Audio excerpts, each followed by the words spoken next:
మనుష్యులందునీ కదా మహర్షిలాగా సాగదా. వచ్చిన తర్వాత సంక్షేమం అభివృద్ధితో పాటు ప్రజల ఆరోగ్య భద్రతకి మరి ఎక్కువ ప్రాధాన్యత ఇవ్వడం జరిగింది. అందులోనే భాగంగానే మరి ఆరోగ్యశ్రీ ద్వారా అనేక సేవలు వాళ్ళందరికీ కూడా కల్పిస్తూ అందులో ఎవరైతే వాళ్ళకి కావాల్సిన హాస్పిటల్లో చేయించుకోవటమో అలాగే కొన్ని ఆరోగ్యశ్రీలో కవర్ అవ్వట్లేదో అన్నింటికి కూడా CMRF రిలీఫ్ ఫండ్ ద్వారా మరి అందరికీ కూడా ప్రజలకు ఉపయోగపడాలనే ఉద్దేశంతో మరి వాళ్ళందరికీ కూడా అందజేయడం జరుగుతుంది. మరి చంద్రబాబు నాయుడు గారు అవచ్చు, పవన్ కళ్యాణ్ గారు అవచ్చు, లోకేష్ గారు అవచ్చు, ప్రతి నియోజకవర్గంలో కూడా ఎవరైతే మరి వాళ్ళందరూ కూడా CMRF పెట్టుకుంటున్నారో మరి నెలవారీ కూడా వాళ్ళందరికీ కూడా ఆ చెక్కుల రూపేణా మరి తారతమ్యం లేకోకుండా అందరికీ కూడా పార్టీలకు అతీతంగా వాళ్ళకి అందించడం జరుగుతుంది.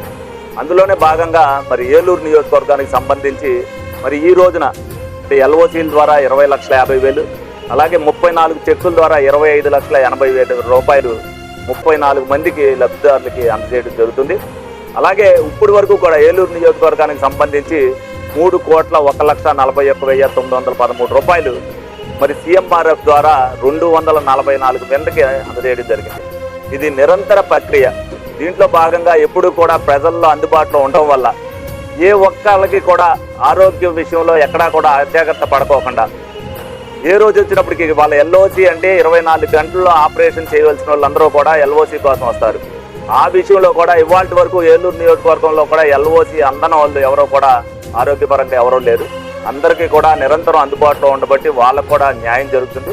కూటమి ప్రభుత్వం కానీ మేము కానీ కోరుకున్నదంతా కూడా అదే, ప్రజలకి న్యాయం జరగాలని చంద్రబాబు నాయుడు గారు ఏదైతే ఒక నిబద్ధతతో మరి నాయకులందరూ ఉండాలన్నారో ఆ నిబద్ధతకి నిదర్శనంగానే అందరం కూడా అందుబాటులో ఉంటూ మరి ఎవరు నాయకులు వివిధ డివిజన్లో ఎవరైతే వాళ్ళందరూ ఉంటున్నారో వాళ్ళు తీసుకొచ్చింది ఏదన్నా సరే కూలంకోశంగా చర్చించి అది వాస్తవం అన్నప్పుడు తప్పనిసరిగా వాళ్ళందరికీ కూడా న్యాయం జరుగుతుంది. మరి ప్రజలందరూ కూడా తెలుసుకోవాలి. వాళ్ళని ఇవాళ వరకు రెండోసారి ఎవరిని కూడా ఇవాళకి 244 మంది వచ్చారు అని అంటే వాళ్ళందరూ లబ్ధిదారులకి ఒక్కరు కూడా రెండోసారి ఆఫీస్కి వచ్చింది లేదు. వాళ్ళు ఇచ్చి అప్లికేషన్ వెళ్ళిపోతే మళ్ళీ వాళ్ళకి వచ్చినప్పుడు ఫోన్ చేసి మేమే చెప్పడం వాళ్ళకి అందించడం జరుగుతుంది. ఇలాగా ఏదైతే నిబద్ధతగా కూటమి ప్రభుత్వం అనేది ఎక్కడా మిస్మేనేజ్మెంట్ లేకోకుండా ఎవరైతే వాళ్ళ ఆరోగ్యపరంగా ఇబ్బంది పడుతున్నారో వాళ్ళందరికీ కూడా అందింది. ప్రజలు కూడా దీన్ని అర్థం చేసుకోవాలి. కూటమి ప్రభుత్వం వచ్చిన తర్వాత ప్రజలకు మేలు చేసే విధంగా ఏ కార్యక్రమాలు చేస్తుందనేది వాళ్ళు కూడా తెలుసుకోవాలని సందర్భంగా అందరికి కూడా తెలియజేస్తారు.